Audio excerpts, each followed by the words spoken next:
It would be in there.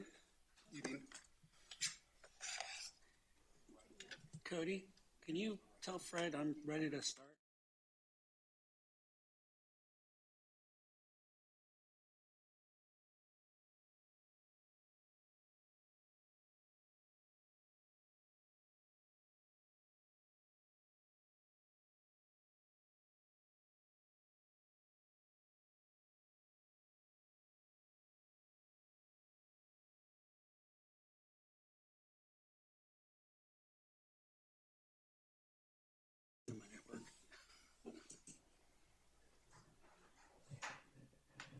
All right, good evening, everybody, and welcome to the regularly scheduled Evans City Council meeting for Tuesday, June 16, 2026. My name is Mark Clark. I'm the mayor. I'm going to call the meeting to order. Please stand and join me in the pledge.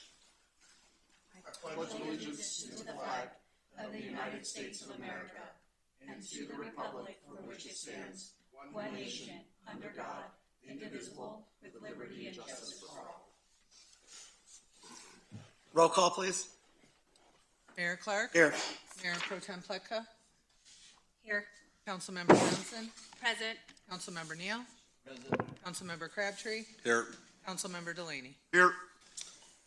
All right, next item on the agenda is audience participation. Is there anybody in the audience that wishes to address City Council on any item that's not on the agenda and or of a public hearing? If so, please step forward to the podium, state your name and address for the record. All right, seeing none, I'm going to move on to approval of the agenda. It looks like we have one change to the agenda.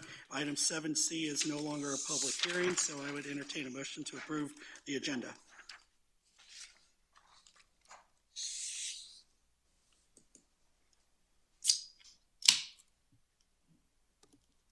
All right, I have a motion and a second to approve the agenda.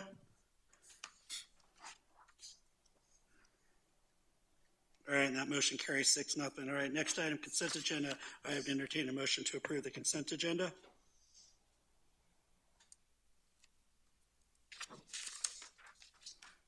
All right, I have a motion and a second to approve the consent agenda.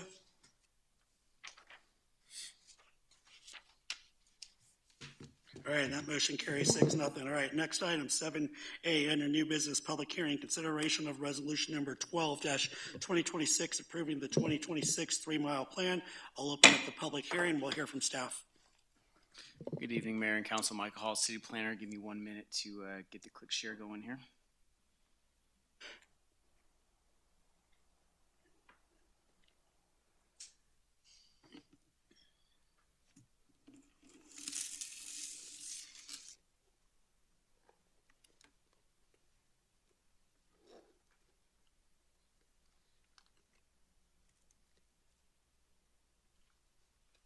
All right, so for your consideration this evening is Resolution 12-2026. This is the 2026 Evans 3-mile plan update. Council should consider this a routine, non-substantive update this evening. For context, the Evans 3-mile plan is a long-range planning map that outlines various key boundaries, features, and areas that guide expansion potential in the city's sphere of influence relative to other municipalities and unincorporated lands. The primary purpose of the 3-mile plan is to inform the city and the community on what lands are presently eligible for annexation with regards to the requirement that any city cannot annex land that is located more than 3 miles from its existing corporate boundaries within a 1-year period. While the Colorado Revised Statutes indicate a variety of specific items to include in a 3-mile plan, such as parks, public utilities, proposed land uses, and waterways, it is the intention of staff to remove these more complex or specific features in the 3-mile plan to avoid unintentional conflicts with the Evans future land use map that contains many of those items, as well as the comprehensive plan. The main takeaway here is that this is a high-level, long-range planning document that is not meant to contain any future detailed plans. This approach will still meet the state requirements for a 3-mile plan, but will leave the details regarding land annexation to be governed by other adopted documents. And this approach is already consistent with the 2024 plan, or 3-mile plan, which is already in place and established. Following adoption of the proposed 2026 plan, community development staff anticipates future efforts to update that 2022 future land use map. Now we're 5 years out from that, as well as take a look at some other kind of long-range planning documents, specifically the urban growth area. in both that future land use map and UGA they get more into the detailed analysis of the future expansion potential and actual services and what the city is trying to offer to the community. The result of this growth is a simplified plan showing only the current municipal boundary limits of Evans. The urban growth area, or the UGA, on record, it's the UGB. The last time it was ever formally updated was 2010, so it is due for an update. It's been showed consistently over time, but we really need to take a better look and probably have some outside studies that go into that. So that's outside the scope of this. The map also has the calculated 3-mile buffer, which is the kind of the most important part relation to DOLA for how basically how much land we can annex in any given calendar year. Other municipality boundaries, and then major transportation networks. And for reference, that UGA that I mentioned is the area within that 3-mile buffer, but outside current municipal limits, where Evans could potentially provide municipal services or could consider future incorporation. So it's kind of that golden sweet spot. It's within our 3-mile, outside current, and it's where we could go to in the future. The subject 2026 3-mile plan does not update any features or amended boundaries relative to the 2024 3-mile plan. And in this time, no conditions change which warranted a sooner update. So there is no 2025 plan.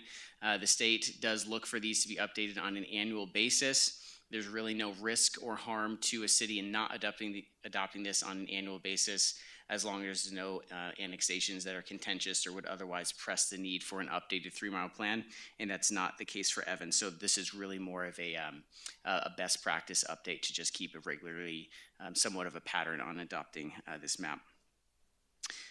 For reference, did still notice this with the newspaper. This went out for published notice for Greeley Tribune in early May prior to both Planning Commission and the City Council hearing. This is the 2024 3-mile plan as adopted by City Council. You'll note it features, like I mentioned, or it's a stripped down version of what the state considers a 3-mile plan. It still meets the requirements for that. This is what's on record right now with DOLA. You can see in green there are current municipal limits. The light blue is the UGA, and then it's kind of hard to see, but there's that skinnier green outline, which is the 3-mile buffer. Other municipalities are shown in gray. And then this is the proposed 2026 3-mile plan update.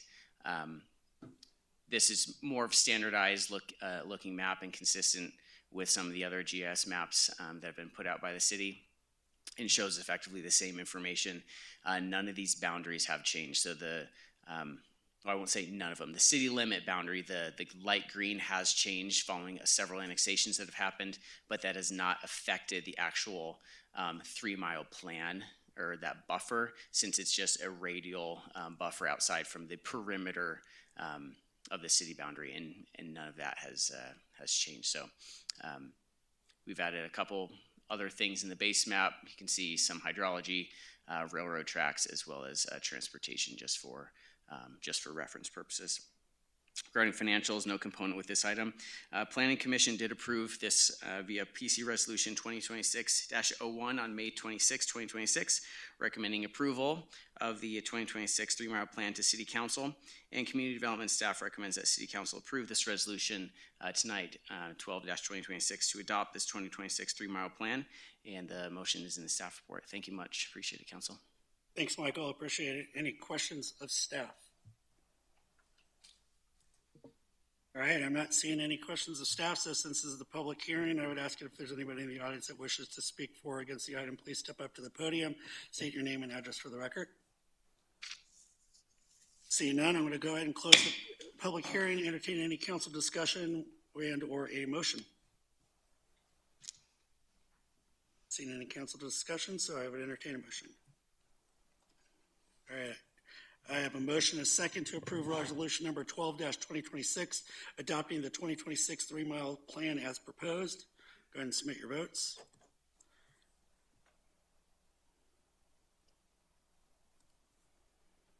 And that motion carries 6-0. All right, next item on the agenda is a public hearing consideration of ordinance number 865-26, amending the Evans Municipal Code for accessory dwelling units, first reading. I will open up the public hearing and we will hear from staff.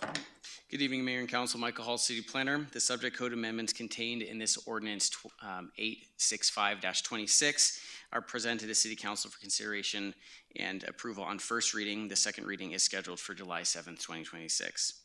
A work session was previously held with City Council on June 2nd, 2026 to revise advisory notice of the subject reinitiated code amendment process. The proposed draft ADU code amendments are materially similar to the previous draft ordinance as presented to City Council in November of 2025. The updated version before you tonight includes several legal edits and some expansion to text regarding city utilities and other practical considerations, which I will go over. The effect is the same, though, to define, regulate, and administer matters of ADUs in Evans municipal limits. ADUs are currently defined and regulated in Chapter 18.02, or zoning chapter of the Evans Municipal Code. The existing language is in need of an overhaul to update and expand the ADU regulations and give more controlling code requirements to the city that would otherwise not be available should we not go through this code amendment process. As background, the regulation of ADU is a component of broader strategic growth solutions, which aim to target complex issues that affect both the city and state of Colorado. By the City of Evans adopting improved regulations, we will provide consistency in ADU permitting among jurisdictions, as well as framework, processes, and procedure, and a expanded housing solution for residents that may be possible and feasible. To briefly cover this topic, housing affordability and attainability along the Front Range is a critical issue. As housing costs increase over time, alternative housing methods are becoming more common. Although not singularly, ADUs may contribute to the solution and help create some imbalances in housing. The draft ordinance tonight retains existing language from the previous ordinance on a limited basis, with proposed inclusions on expanding, refining, and organizing pertinent ADU standards and regulations. The updates in the subject ordinance include to Chapter 18.02, which is our zoning, 1803, which is procedures, 1805, which is regarding residential development, and 1811, which is our definitions. Speaking of definitions, probably the best place to jump off of and let you know exactly what we're considering an ADU as defined now in 1811, should the ordinance move forward. ADU would be defined as follows. Accessory dwelling unit, or ADU, means any internal, attached, or detached dwelling unit that provides complete independent living facilities for one or more individuals, is located on the same lot as the proposed or existing primary single-family residence, and includes facilities for living, sleeping, eating, cooking, and sanitation. ADU does not include any motorhome, trailer, or recreational vehicle, nor the use or modification of any such vehicle. So that last sentence, Evans added in specifically in working with legal. The rest of that, should we not include that, would be the state definition. So that comes from the state definition. We have modified it to further control some of the interests for the city of Evans. Moving past the definition of an ADU, other notable modifications to the current code include new size limitations to ADUs. It's not all that significant. Currently it's 50%. Now we have a minimum at 500 with no maximum. It's just that it has to be subordinate to the principal residence. And that's consistent really for a couple of reasons. A home in Neville's Crossing has a larger standard for their base area, so that may look different for other zone districts, other locations in different subdivisions. So it really, it's consistent with our existing accessory structure. Say if you want to put an outbuilding on your property, our outbuilding regulations that were adopted in 2024 state that the building just has to be subordinate in terms of use, scale, massing, orientation to that principal dwelling. So that follows a similar pattern to what we already have for accessory structures, now applied to accessory dwelling units. The expansion of permitted zone districts, council is familiar with this one. Currently, we only allow these in R1E, which is our state, and the ag zone district.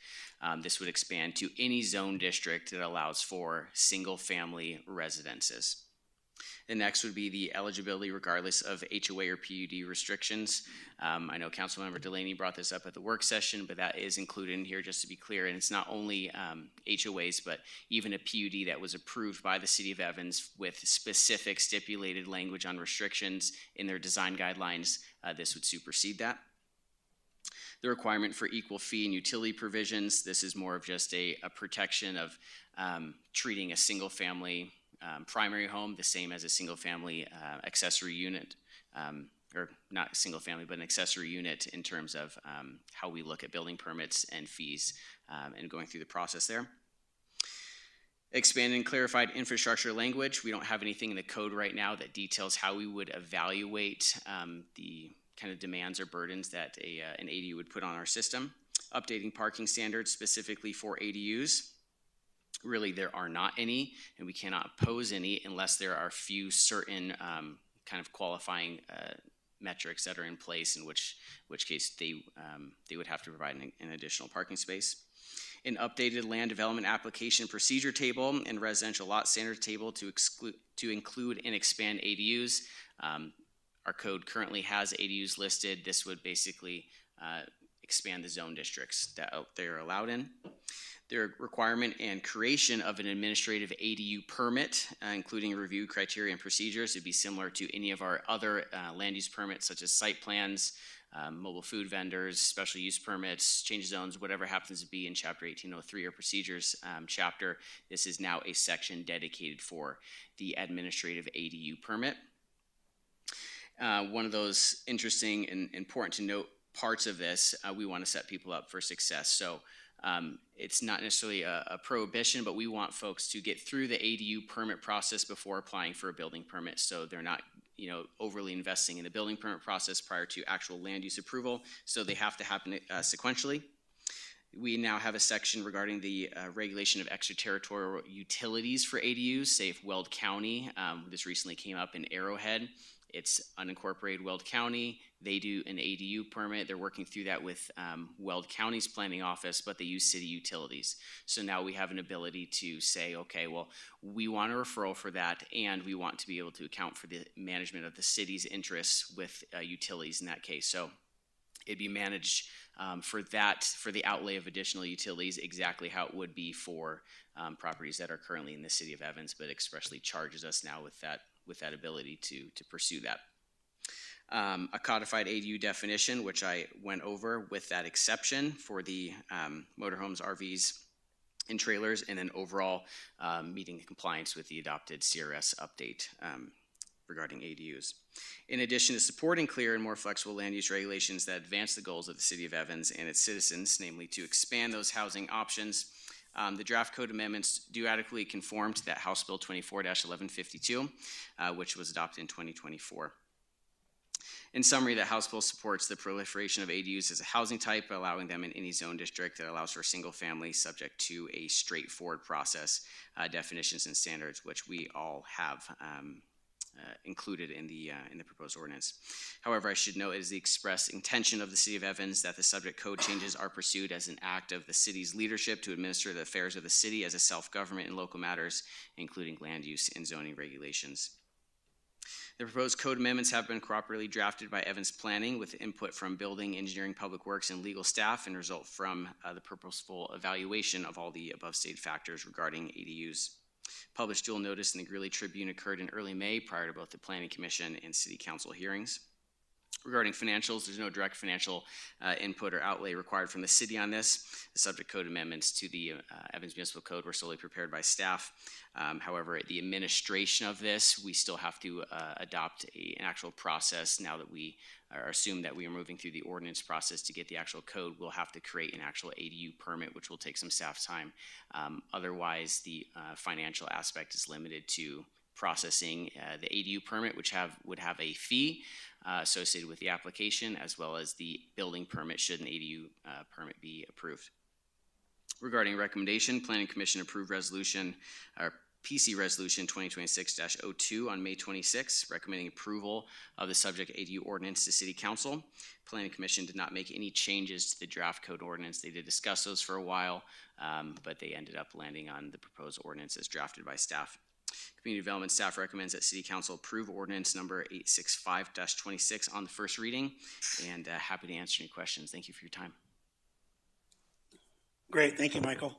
Well, actually, I would like to add one more thing. I took a note on this at work session and prior council discussion regarding a verbal confirmation to Councilmember Crabtree about the practical application of utilities and how we regulate them differently in detached versus attached structures. So I took some notes on that. Your question centered on how the city would equitably treat and enforce the need to dedicate additional raw water and otherwise require additional service line or utility improvements, such as taps for attached ADUs, which are presumably less impactful than detached ADUs that we would be propose. So in reviewing the draft ordinance as already drafted at that time, I do want to confirm in the proposed section 18.03.150.b that there are adequate provisions to account for these differences, in particular B2 and B3, which state respectively, B2, the property has existing water and wastewater service capacity to serve the ADU or new water and wastewater services provided. And B3, that the property has sufficient water rights or additional water rights have been dedicated if required. So essentially, the city would evaluate the specifics of each request, including the scope of the proposed ADU, and make a determination if the existing dedication is sufficient, if the existing lines are needed. Basically, how that could look is, a water demand analysis is one of those common tools of, okay, here's the current and here's the proposed, whether that's bedrooms, bathrooms, however, we're going to evaluate that to be determined, identify that delta, and if there is enough capacity to handle that delta in what's already existing, or if additional needs to be proposed, so that or developed for the property. So that would likely be more of a case for detached ADUs. It could potentially for a select property also be required for an attached, but there are provisions built in to treat them differently based on the scope of the actual project. So wanted to bring that. Thank you. All right, thank you, Michael. Any questions of staff? All right, I'm not seeing any questions for staff. All right, since this is a public hearing, I'd ask if there's anybody in the audience that wishes to speak for or against this item, please step up to the podium, state your name and address for the record. All right, seeing none, I'm going to go ahead and close the public hearing and entertain any comment and or a motion. All right, I will. Oh. All right, I have a motion. I have a comment. Oh, hold on. We already started the motion. Just going to have to back out of that.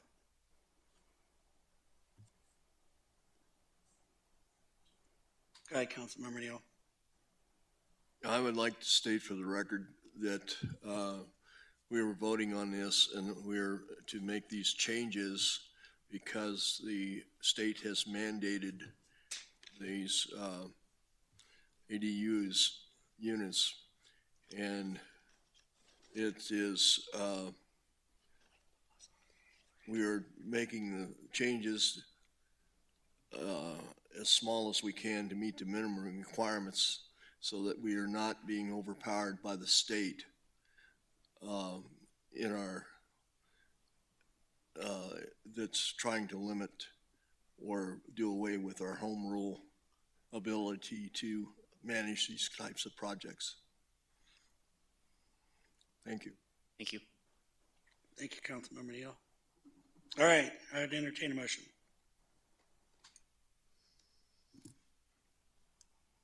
All right, I have a motion and a second to approve ordinance number 865-26 on first reading, to amend Title 18 of the Evans Municipal Code to define and regulate accessory dwelling units as proposed.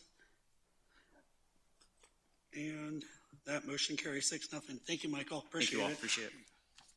All right, next item on the agenda is 7C, consideration of ordinance number 866-26, adoption of the Colorado Wildfire Resiliency Code, first reading. We'll hear from staff.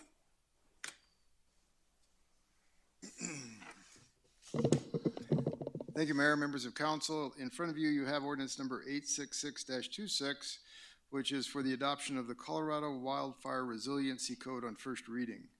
This is a follow-up to a study session that you recently had. The Wildfire Resiliency Code establishes statewide minimum standards to reduce wildfire risk in Colorado's Wildfire Urban Interface, which is referred to as the WUI areas. The code requires new construction and certain major reconstruction in wildfire hazard areas to incorporate wildfire-resistant building materials, structure hardening measures, and defensible space requirements. The city may adopt its own wildfire map, or it may rely on the state's wildfire hazard map as its official map. And from the discussions we had with the fire district, you'll see that they've elected and recommended, and we recommend that you use the state's map rather than have your own map created. The areas that are involved for the city of Evans are pretty limited geographically, frankly. So the city of Evans contains some designated WUI areas within its boundaries, and the proposed ordinance is to adopt the Wildfire Resiliency Code with certain amendments. Those amendments include designating the city's building official as the code enforcement official responsible to enforce the Wildfire Resiliency Code in coordination with the Evans Fire Protection District. As we discussed at the recent work session, the Wildfire Resiliency Code, if it's adopted, will be implemented through an IGA between the city and the Fire Protection District. That IGA has been provided to the city, and we reviewed it at the staff level and made all the changes that we think it needs. So that'll be brought to you at the next meeting if you approve the ordinance tonight. Just one comment on the process that you're following. And this is kind of the Reader's Digest version of how you adopt codes by reference. I think most of you have done it before, but some of you may not have. So your ordinance doesn't set forth the entire Colorado Wildfire Resiliency Code.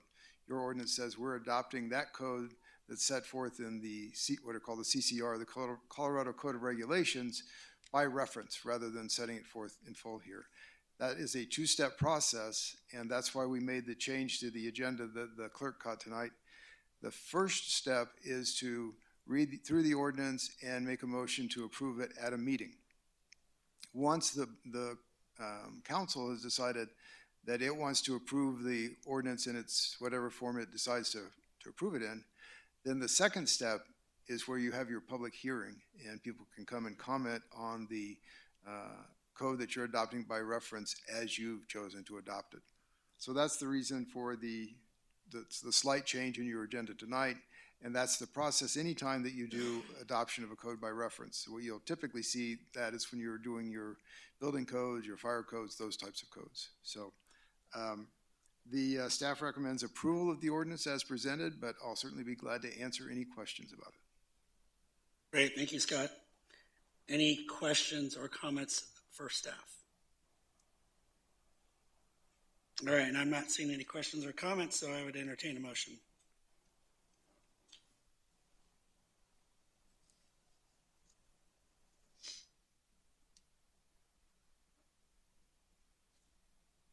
All right, I have a motion and a second to approve ordinance number 866-26, an ordinance adopting by reference the Colorado Wildfire Resiliency Code as presented. And that motion carries 6-0. Thank you, Scott. Appreciate it. Thanks, Council. All right, next item on our agenda is 7D, Axon Contract Consolidation Technology Modernization and 10-year Contract Agreement. We'll hear from staff. Good evening, Mayor and Council. The Evans Police Department is requesting, I'm sorry, I'm caught up on the chair. The Evans Police Department is requesting City Council approval to consolidate 6 existing Axon contracts into a single 10-year agreement. The proposal would modernize the department's technology systems, provide long-term cost stability, simplify contract management, and add several new public safety tools and capabilities. The police department currently spends approximately $271,046 annually across 6 different Axon contracts. Those agreements are for body-worn cameras, in-car camera systems, interview room technology, report writing software, transcription services, and related platforms to our software platforms. Under the proposed agreement, the annual cost would increase by $13,313 over the 10 years, each year over 10 years, minus 2027. The cost remains exactly where it is for 2027 in our budgeted process. Some of the key benefits: locks in the technology rates through 2036, includes future equipment replacement cycles on our tasers and our cameras and our drones, reduces the need for large future capital purchases, and secures nearly a $500,000 discount pricing through Axon's current pricing programs over the 10 years. It improves public safety technology by providing AI-assisted report writing for officers to support our language line. So we're going to be bringing in additional AI technology that supports foreign languages for our officers in the field, provides unlimited transcription services, 4 automated LPR systems, real-time crime center integration so that we can work regionally with our partners in Greeley, enhanced evidence sharing and live streaming tools, drone integration and infrastructure, as well as retail crime investigation tools. The increased operational efficiency, the department had an opportunity to evaluate that software that provides language line services to our officers in the field. We did a 60-day test. It works exceptionally well for our primary language in the community, Spanish speakers. We have some additional languages that are needed. It's going to take some time to get those implemented, but over the course of the next year or so, we do expect our Burmese language, Haitian language, and Creole languages, which are also a significant need in the community, those also to be included in the language services over the next year. So staff does recommend approval of the proposed 10-year Axon Enterprise Agreement. The agreement provides, again, long-term cost certainty, modernization, critical public safety technology, and operational efficiency. And with that, I would be happy to answer any questions you have. Great, thank you, Chief, appreciate it. Any questions and or comments of staff? Councilmember Neal. Yes, Chief, I'm very glad to see that these contracts are being consolidated finally. I know that past staff has been working towards that goal for quite some time. And the new software innovations and the upgrade capacity over the next 10 years and a solid fixed contract for 10 years with this company, I think is just great. And I'm glad to see it. Thank you. Thank you. Councilmember Johnson. I wanted to add that I'm not in favor of this contract, and the reason why is solely because of the data integrity and data sharing component of it. Although I know you mentioned to me that it is a person and that you would ensure that we, the city of Evans, won't do that and that we wouldn't compromise our integrity as a city. I'm going to hold you to that. Sure. But I also wanted to mention, there's a lot of concerns with the company. I would prefer to have a different company. I do understand the reasons in pursuing this contract, the consolidation and all the various aspects that will help. But I also wanted to mention that, we do have close to 50%. It's probably like 4% shy of 50% of our community members are Latino or people of color. And it is known that these types of systems profile and also endanger our community, whether legal or illegal. And that's what I want to prevent. For me, safety is paramount. And I hope as we pursue this contract and however the vote goes, that we consider that population, specifically because the city of Evans, we're probably the only municipality in, I believe, Weld County that is close to 50% people of color. And I just want to make sure that everyone in our community is safe.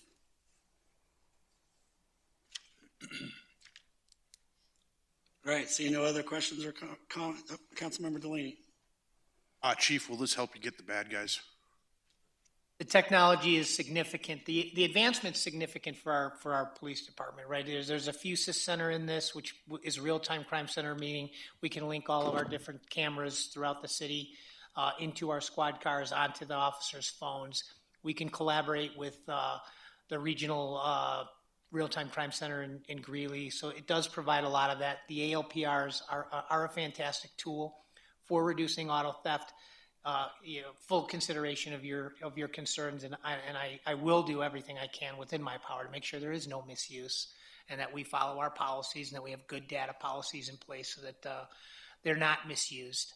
But that technology is significantly assisting in our ability to intervene in stolen automobile thefts.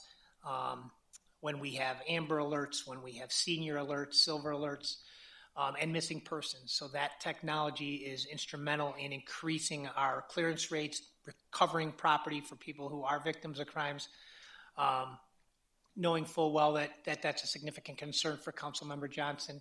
I'll work diligently to make sure our policies are in place to secure that data. Okay, then one other question, yes or no on this one, because you kind of just answered it. Will it help protect the citizens of Evans? Yes. Absolutely, thank you. Awesome. All right, seeing no other questions or comments, I would entertain a motion.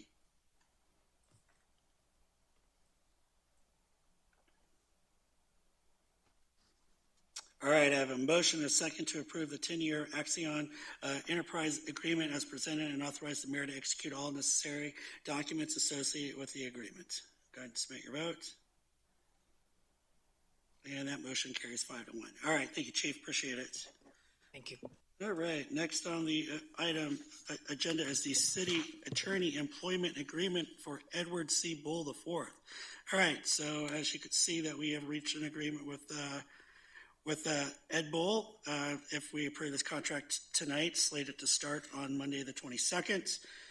In the provision of the contract, I know there were some questions surrounding protections of the city. As you will see in the severance agreement, there is a 4-month severance provision that's provided if he is terminated without cause. However, you have to be employed with it for at least a year for the city. But that's all I have, unless anybody has any questions about the contract. And also, Cody, I know you want to make a comment on behalf of Ed. Yes, Mayor and Council. I have the privilege to talk to Ed a few times since you interviewed. I'm very excited to get him up here, to get him started. I think he's going to be a great addition to the team. We've had some very positive conversations, so I think he's going to serve the community, the team, the council very well. I'm very excited about that. He did send me a message today and asked that I pass on that he is very, very excited for this opportunity, and he and his wife are in the midst of packing the pods down in Texas to move this way towards the beginning of July. And so, like I said, we're very excited to have Ed here from the city's team perspective. We're very excited to get him up here and to get started in this journey together. So, Mr. Mayor, I'll go ahead and turn it back over to council. Great, thanks, Cody. Also, would make a side note comment. I know that we're used to having people, poached from our municipality to go work for their municipality or the county or whoever. This time, we actually poached one away from D6. He was actually one of the finalists and was going to be one of the finalists for their District 6 attorney position. So we're lucky that we were able to poach somebody and bring him onto the city of Evans. So unless you have any questions or comments, I'd entertain a motion, but definitely looking forward to him starting with us next week. Councilman. I would just like to say, give my thanks to Scott for being able to come up and serve as interim attorney, and I will miss him. I was going to say that in council discussion. Oh, perfect. Okay, actually, yeah, withdraw mine. Okay. I'll say it then. Agreed. All right, any other questions or comments? I'm not seeing any. All right, I'd entertain a motion.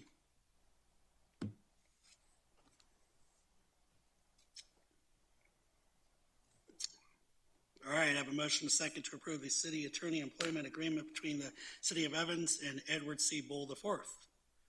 And submit your votes. All right, and that motion carries 6-0. All right, reports. City manager, take it away, Cody. Yes, Mayor and Council, I have a few things for you here tonight. First off, I will be out of the office next Tuesday, Wednesday, and Thursday for the annual CML conference in Westminster. So myself, Curtis, Shantanu, and Julie We'll all be attending the CML conference. If you need me, I'll be available via cell phone, text, whatever the case may be. We're in the very beginning stages of the budget process. I know the finance team is working diligently to start bringing that document together, and we'll start having budget work sessions here coming up very soon here in the next month or so. But with that, I just want to provide the city council with one of the directions that I've provided the finance team. It pertains back to our general fund reserve. Right now, our general fund reserve is about 35%. Was 50%, then we lowered it to 40% to take care of some capital one-time expenditures, and then went down to 32% after doing some due diligence on some projects, namely the municipalization of streetlights. That $1 million was added back into the general fund, brought it to about 35%. Right now, our unencumbered cash for the general fund is about 85% based on our conversation the other day. So the direction I've provided staff, understanding the importance of sales tax in the state of Colorado, especially for municipalities, the direction I've provided finance is let's start ticking that general fund reserve back up. And so I'm providing direction to the team to shoot for 40% under the 2027 budget. My ultimate goal as city manager is to get that general fund reserve back to 50%. Because of our dependence on sales tax revenue, I think it makes more sense to carry a higher general fund reserve, provides us with the liquidity and cash should we need it. Say we have an economic downturn, whatever the case may be. Those are the goals I'm shooting for. Over the next couple weeks, as we prepare for the general fund budget discussion, I encourage council to really think about it. And if you have a different number in mind other than 50%, then please provide that direction when we come to that discussion for the general fund budget work session. But just wanted to throw out to the city council that really at this point, that is the goal that I'm working towards, 40% for 2027, and then trying to notch it back up to that 50% level for that liquidity. Let's see, capital projects. We've got a number of capital projects in work throughout the city. I did provide an update in the city manager update for city council's consideration. Just to go through a couple of these projects though. State Street Sanitary Sewer Project. So that project is underway. Professional engineering consultants was the selected contractor, the selected consultant for that project. In April 2026, we signed $167,130 contract for the design services. Engineering staff and PEC held a project kickoff meeting on April 21st. PEC has completed field survey and are preparing for the geotechnical drilling and investigations that will support the final design. We anticipate that design will take through the rest of 2026 and then hopefully be able to bid it out for construction either very late 2026, more likely 2027. Just as a reminder, that project will upsize the State Street sanitary sewer from an 8-inch to a 12-inch main, increasing hydraulic capacity, not only for those residents around, but also for the Evans Junction as we continue that build out of that commercial development. One of the things that I've tasked the team is, with our capital projects moving forward is I want to have stakeholder public outreach meetings. That way we can host meetings here at City Hall. We can have the engineer, the design engineer, the consultant, the engineering team available to present the project to the public and then answer any questions that they have leading up to the construction. Hopefully being able to answer those questions before the dirt work starts, before the construction starts. That way we can minimize the impact on the public and answer questions ahead of time as much as possible. So we're going to start that most likely with this State Street Sanitary Sewer Project and then continue that with our various capital projects. 37th Street Streetlight Project is in design by Kimley Horn. That is the contract amount, just to refresh the City Council, that is designing streetlights on 37th Street between 35th Avenue and 47th Avenue. That leg is a $67,540 design contract. I've also added in a photometric study from the roundabout north to the city limits on 47th Street. Total contract amount is $90,300. We have phase 3 design for 37th Street. That project has been posted to BidNet. We received 7 qualified engineering bids for that project. The engineering team is evaluating those bids right now. preparing to interview three or four of the engineering firms, so we can bring that back to city council for consideration, and approval of that project. As a reminder, dovetailing into the MPO conversation we had earlier, we have $1.5 million in grant funding for that phase 3 project, and so that will have to be under construction in 2027, so we don't risk losing those funds. Jumping down, the Ridge Pond 23rd Avenue stormwater outfall project, the state is currently reviewing that project. Shantanu and his team have got everything submitted to CDPHE to be able to review that project. We're awaiting comments back from the state on that project. Once we get the comments, we'll update the scope of work and get that posted to BidNet. 394, County Road 394 emergency culvert repair. We've awarded the design contract to Sandbell in the amount of $96,183.59 to prepare the construction plans and supporting engineering documents for the project. Engineering staff and Sandbell held a project kickoff meeting on June 8th. Due to the expedited nature of the project, the lone geotechnical drill hole was completed on June 4th. Construction plans are tentatively scheduled for completion by the end of June. So that project is being expedited and is moving forward. Following the completion of the engineering plans, then we will have that project transition into construction. Let's see, we also have 23rd Avenue and 42nd Street traffic signal. Included in the budget this year is funds for the design of a traffic signal at 23rd Avenue and 42nd Street. So $525,000 were budgeted. And so that is, engineering is in the process of defining the scope, so we can post that to BidNet as well and get that project in work. We also have, if you saw in your packet, I have an update for you for Heritage Day. So the tentative date for Heritage Day is September 19th. Recreation staff is working to plan not only the Heritage Day celebration, but also the city golf tournament on July the 24th. So they've got a lot of preparation work. The nice thing about Heritage Day is most of it is already planned from last year. We carry it over to the next year.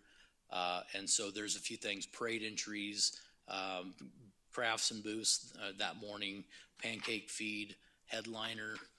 They're working on a number of things. They're going to be calling a meeting with Tammy and Chris to continue through that design or through that planning phase, and certainly looking forward to that. If you recall, last year we did not get to do the fireworks. We're going to carry the fireworks over into this year's show. So we'll have a $10,000 fireworks show.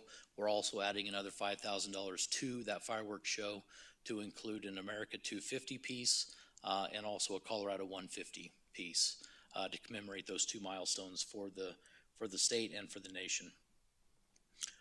With that, let me jump back over to my notes here real quick. I'd also like to express my appreciation to Scott for the work that he's done over the last several months. You've been a huge help for the city team, and I appreciate everything you've done for us. Lastly, with the update for the capital projects, over the last 3.5 years, we've done a number of sewer projects, a number of water, a number of street projects, tried to scatter that out throughout the city as much as possible.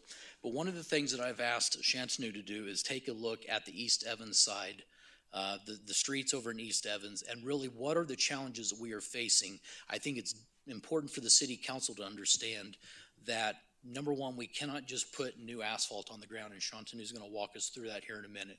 We have a number of challenges. I don't know what the demand is for improvements on the east side, and so that's why I want to start this discussion to see what council, ultimately what direction council is going to want to go, whether it's this year or in future years. But these are important discussion points that we need to discuss because there's a lot of planning that needs to go into this. It's underground utilities that we need to be taking a look at before we can really consider anything on the surface. And not understanding yet really truly what that demand is from the east side of the community, I think we can start the conversation, let that conversation evolve over time, and then city council can provide direction when they feel the time is right. I do not have the authority to go through and do a project, a massive project on anywhere in the community until the city council provides me the direction and the budget to do so. So with that, I'd like Shantanu to run us through a few slides that he's put together regarding this challenge that we have. Thank you, Cody. Good evening, Mayor and Council. Shantanu Tiwari, Engineering Director. So today, briefly, we'll discuss the pavement improvement on the east side of the city, east of Highway 85. So just to refresh our memory, we did pavement condition index reporting back in August of 2025, and we had the report in front of us in February of 2026. So any street within the city limit, 0 to 40 PCI is categorized as poor. Between 40 and 60 is marginal to fair. And then anything above 60 up to 100 is good condition street. So 64% of the city streets are in good to excellent condition.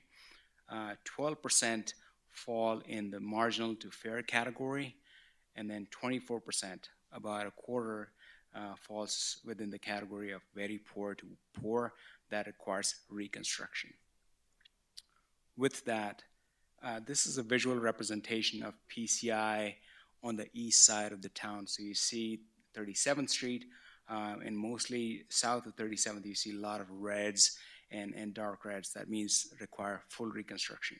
I would also like to point out Trinidad Street, close to 31st, and there's no PCI at that segment of Trinidad, and the reason being that segment of Trinidad is not paved. It's a gravel road, so we don't get a PCI for gravel roads. This map shows the underground utilities that we have on the east side. So the light green color is sewer, and we have dark blue, that's water. We have purple around the park, that's non-pot line. And we have a light blue line that is stormwater. And then we have the orange line, that's Evans Stitch. If you were to focus, you'll see that we only have stormwater utilities along 37th, and we lack those utilities on the east side, especially on the south of 37th Street. This picture was specifically taken on June 3rd after a rainstorm, and it shows Trinidad Street, the status of Trinidad Street after a rain event, looking south at 31st. So if you look in the picture, you see there's a lot of standing water, and then if you compare that to the utility map that we have, you'd see a water line, you see a light green color, that's a sewer line, but the stormwater lines are absent. And that's the reason because we don't have storm on Trinidad Street. So if we were to make improvements on Trinidad Street, is not as simple as Cody mentioned, that putting asphalt on. We really need to look at underground utilities. We need to look at how shallow or the deep utilities we have, meaning water lines and sewer lines. And if we don't have storm water, then we need to install those stormwater lines so we can successfully convey the stormwater to South Platte River or other places, so we don't have that standing water deteriorating the asphalt. One more picture. This is Empire Street at 38th, looking north towards the library. And as you can see towards the bus stop, there's again standing water. So the same issue we have on Empire Street is that we do not have stormwater. We do have non-pot, we have sewer, and we have water. So to make improvements on the east side of the town, I think we need to update our GIS. So with my GIS team, I'm continually working to update and map as accurately as possible all the utilities within the town, but also will incorporate that data into our CIP master plan. That would be storm and water. And then once we have that, we can implement and execute those projects. And then we will move on with the pavement and sidewalk improvements. With that, if you have any questions, I'll be happy to answer that for you.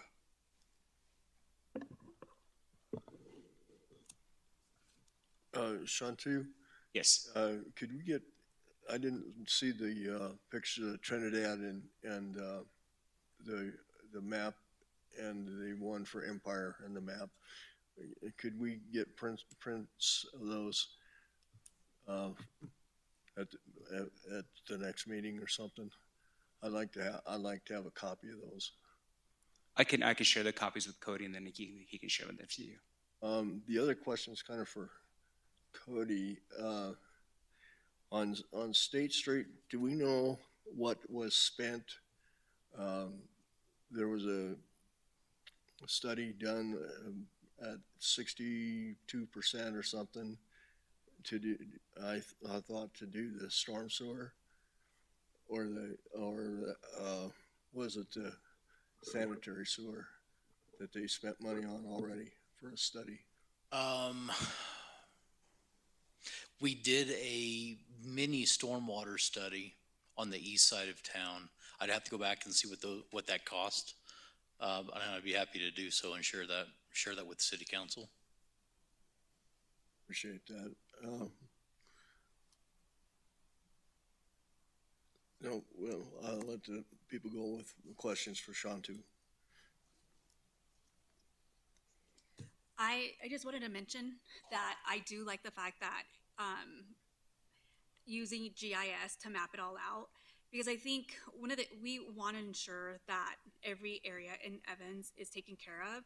But again, seeing these pictures really shows a different side of things, and it also lets us know, the order, how we should prioritize the area as well, because you don't want to start paving and then water comes in, and what happens? It deteriorates again. And so I think what you showed today is we need to be methodical. Yep. And we need to, in essence, gain information, through Ward 1. Once we get the new Ward 1 member, maybe they can have a town hall or something so we can get an idea. And even if, Ward 1 wants us all to participate in it, I would be willing to participate as well, in having, just gathering the residents in that area to see how they see the area and what they would like. Because again, we want that input. And I think it's important to also know that, so to know how to prioritize the area as well, but also show them this is what's going on, because information is important, right? Absolutely. And we all want things, but we need to know the truth too. And transparency is important. And also, although we don't like it, information is important to say, hey, this is what we're going to do. But first, it's this, because of all these things that we don't have. And especially not having the infrastructure in place, that's not going to help that area at all. And that's costly too. Exactly. And so we need to also consider how are we going to pay for it, what kind of funding there is, and all of that. But my question to you is, considering that there was a mini study, should we consider a study of the area first and see what that looks like? Or does that even make sense right now? Should it be the first step, mapping it out and seeing what we should target and then a study kind of thing? Okay. Or first, I'm sorry? That would be a discussion for a work session at a later date. Well, yeah, I'm just curious to know what his thoughts are. My initial thought would be, Councilmember, to look at our GIS map first, and then also verify that what we see on GIS map is accurate in the field or not. I think that'll be the first step. The second step would be putting together a cost estimate for installing stormwater on whatever street that we decide to move on with. And then after that, we can, again, decide on whether to move on with that project or not, and also gauge the sentiment of the community, what they want to see in the future, what sidewalk, no sidewalk, storm, no storm, and pavement conditions, etc. Well, considering with that information, I would suggest definitely doing a work session, but after gathering that information of what Ward 1 wants. Continue. Do you have anything else? That is all I had for you. Thank you. Great, thank you. And I appreciate the discussion. I think the important thing that we're trying to share there is throughout Wards 2 and 3, it's easier to identify street projects. We either have roll curbs, we either have traditional curbs, whatever the case may be. We have infrastructure generally under the ground. I think it's important for the city council to see some of the challenges that we're seeing on the east side and what that really translates into when we're going through and identifying projects, when we're identifying pavement maintenance projects. it's not just as simple as identifying certain streets on the east side because of the larger magnitude of problems or challenges that we need to really work through before we can start putting that, before we can start building those streets over there. So I do appreciate City Council receiving the presentation just to see what are the conditions we're actually facing. Mr. Mayor, with that, I have nothing further tonight. Thanks, Cody. All right, City Attorney. Thank you, Mayor, members of council. First of all, thanks for having me back. It's been nice to get reacquainted with everyone and to work with the current staff, so thanks. And then second, there's one issue that was brought up during public comment at the last meeting that I wanted to update you on, and that's the Hunzikers' concerns that they expressed to council. I want to let you know that staff has done a very thorough investigation of that. They've looked at the city's documents as well as the documents that the Hunzikers provided and addressed all three of the concerns that they raised. And although I'm giving the report, the credit goes to Ty Boreski and his staff because they really did all the work. But the first issue that the Hunzikers raised was whether or not the city was entitled to remove the solar panels and destroy the barn that was on the property. And we look back at the documents. The property was conveyed to the city by a general warranty deed. And in that general warranty deed, there's a provision that says exceptions, and no exceptions were listed. And if they really thought that the barn was something they wanted to keep or the solar panels were something they wanted to have an interest in, they would have been listed in that exception section. So the property was conveyed to the town, and that's a conveyance of the property and all improvements, and it's an improvement if it is affixed to the property. So that would include the barn and the solar panels. So the barn and the solar panels were conveyed to the town, and from what we've seen, there was nothing documented that reserved any type of an interest in the Hunzikers. On the contrary, the agreement between the town and the Hunzikers is called a purchase and sale agreement, and that agreement had several warranties from the Hunzikers. It warranted that there are no encumbrances on any part of the property, that there are no leases or agreements of any kind related to any part of the property, and that there are no agreement or bases for any claims against the City of Evans from or related to the property.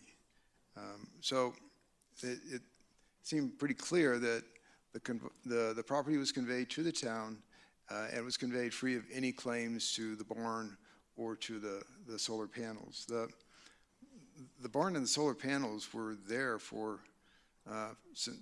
3 years before they were destroyed. So there was plenty of time that if they wanted to come back and say, no, we want to get the barn or the solar panels, we could have entered into an agreement to do that. And there was some discussion of moving the barn, but that never transpired. And in fact, if they had decided that they wanted to keep the barn and move it, then we would have reduced the amount that we paid them by the value of the barn. But we didn't do that. The full value of the property, including the barn, was paid by the city, indicating that the city was supposed to get the full property and the barn. So that was their first issue, was the barn and the solar panels. The second issue they raised was the right-in, right-out access. They were under the impression that they would be able to go out and turn left. So we did, and when I say we, again, staff, talked to the right-of-way acquisition broker for the town, and they confirmed that in 2022, the design plans showing the right-in, right-out and the median were presented to the Hunzikers. So they knew that that was the design for the project well in advance of the actual construction. And then the last issue that they had was the loss of utility service. The city had never provided wastewater service to the property. Gas and electric are things that the city doesn't provide to there or anywhere on the property. So that really leaves only water. And the city's billing records show that there was no substantial water use over the last 3 years. Seems to indicate to city staff that there was probably a substantial break in the service line 3 years ago that was never repaired. So there wasn't really any, and the service line is the obligation of the property owner. So there really isn't any basis for a claim with regard to the water as well. So I think based on that, and we'll certainly share these conclusions with the Hunzikers, I don't see any basis for a claim against the city at this point. based on what they provided so far. If that changes, we'll obviously look at it and let you know. But glad to answer any questions on that. Otherwise, that concludes my report. Thank you. Great, thank you, Scott, appreciate it. It's pretty easy, all right. All right, moving on to council discussion. Wait for the request to speak to come up, but there it goes.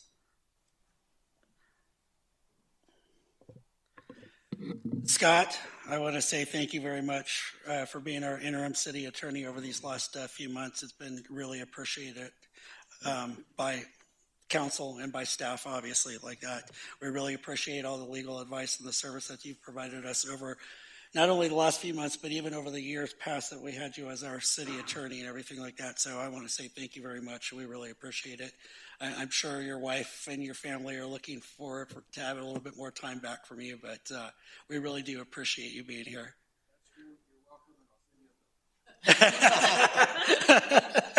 I figured that as much. Other than that, I will be out of town starting Friday for the next couple weeks. I will be remotely in for the next city council meeting in July. That's all I got. So, Mayor Pro Tem.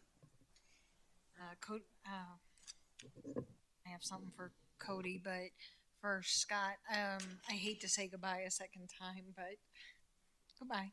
I'll miss you, but I'm going to keep your number just in case. And thank you for all your help. I know I had a lot of questions, and I appreciate you taking the time to do that. So thank you. Cody, sorry, I had a rough day. So thank you for, I'm good. Take your time.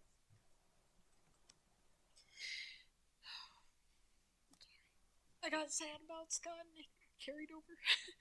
Thank you for the information about Ward 1. Just from what I saw, it looked like there was a lot of stormwater, like drainage missing over there. I know you guys are going to get more into detail. I saw that the last slide Shantanu shared was getting the data before we could do anything else. So I wanted to thank you guys for taking the time to do that. And that's all. Councilmember Johnson. I also want to say thank you, Scott. I know I preemptively last time said it, but I wanted to say thank you. You're like probably the most lawyer person that I know. and it's in a good way though. I love, you're approachable, and any kind of comment or question or idea or anything, you're just very graceful about your response, and I appreciate that, because granted, I don't know a whole lot about a lot of the laws, but you explain it in a very layman's term way that it's easy to follow, and and I really appreciate the fact that you provided that type of you had the ability to to give us that kind of I can't even speak today. Once I hear someone like cry, it's like I'm just trying not to, but I just thank you for the grace. Thank you for the grace. Thank you for really, helping us, helping the city. You're very knowledgeable. Granted, I do agree that we may call you back again at some point, because especially with, well, in the sense of water law, we'll say, hey, we may need you for stuff. So just know that we'll keep your number. Thank you for serving our city well. You have been great. And the wealth of knowledge that you have is invaluable. And I hope we can keep it still here, filed in case we need it. And so again, that's why I'm keeping your phone number. Well, thank you. I won't, I'm just making it up as I go along, right? Yeah, but it's been a pleasure. And I do enjoy also the tidbits, your 101s. I still have the packets. I literally have them in a binder, because they were very useful and informative, and I learned a lot through those, and I hope that we continue that as we move forward. But you'll be missed, and thank you. You're welcome. And then I'm kind of following what Mayor Pro Tem stated. Thank you for the presentation on the east side as well. I think that is important for us to know. I know Councilmember Fred, he's very passionate about his ward, which he should be. And it's a way to support you in that area. I think every area and aspect of our city needs the attention equally. And I hope that this is like the beginning of that, on how we can ensure that Ward 1 receives the level of service that it needs. But again, you know, and thank you, Shantanu. I appreciate your presentation, the pictures, and you going out there and really, you know, see during a storm and saying, hey, this is an opportunity to go and take pictures and see what that looks like, you know, and providing that information to us so we can see also, because I think most of us are visual learners, and that looks different or resonates with us differently. So I appreciate that. And I would also say that once we gather the information and maybe talk to the Ward 1 residents, we can schedule a work session. That's all I have. Thank you. Bye, but I'll see you soon. Councilmember Delaney. Okay, I wanted to actually point out something that was on the consent agenda, but it wasn't worth pulling off the consent agenda, and that was the acceptance of the 2025 financial audit. Thank you to the finance team. I mean, the fact that we were okay with accepting that on consent agenda is because that audit was so good. So thank you. I know that's all because your diligence and your hard work, so I very much appreciate that. Secondly, in regards to Ed Bull, I am very happy he chose to come here. However, I do take a different stance from the mayor. I don't see things as being poached. D6 is an incredibly important partner to our community, and anything that makes them better makes us better. And also, same is for Jackie Trout leaving for the county. You know, I know Curtis is going to do a good job. We got a good hire, you know, and so we are all going to get better because everybody's getting better. So I'm glad he chose us. I'm glad he's coming here, but you know, there's no competition between us. These are our partners, and I hope that they get somebody as good as Ed as well. Well said. Councilmember Neal. Well, first off, I have a question for Cody. Do we have a sponsor yet for the fireworks? Or are we still looking for a sponsor for the fireworks for Heritage Days? I'll find that out for you.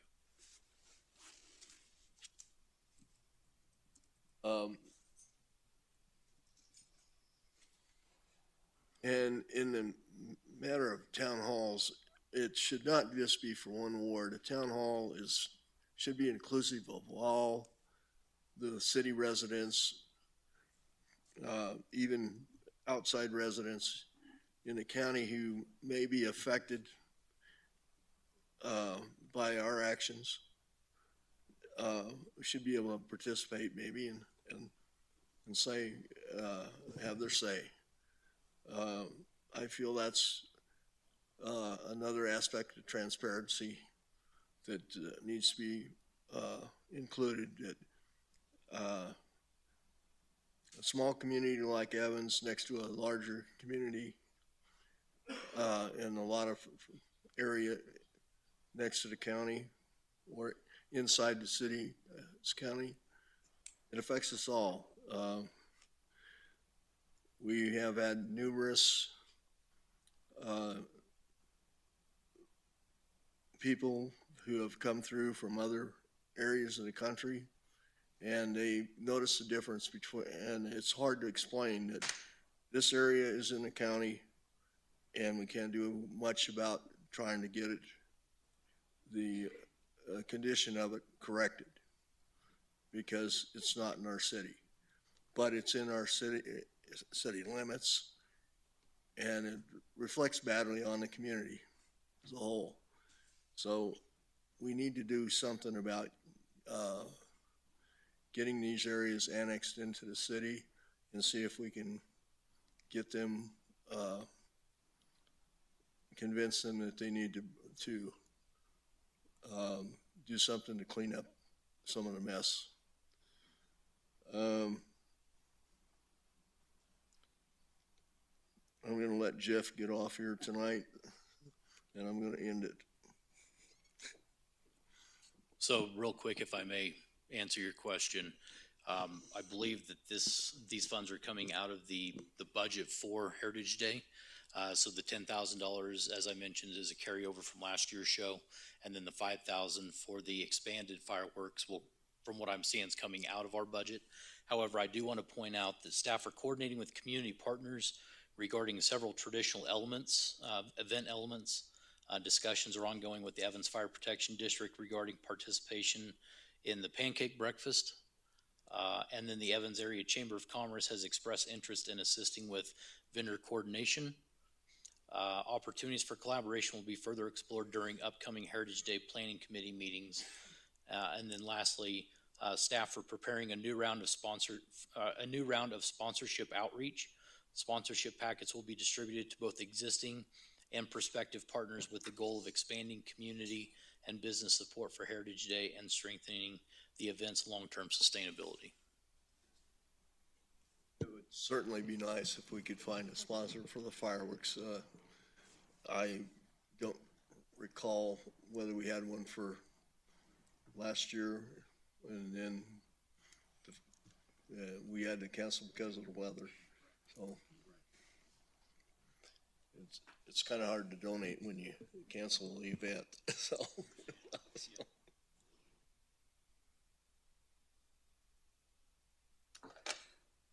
All right, seeing no other things on for council discussion, I'll call meeting adjourned. Thank you.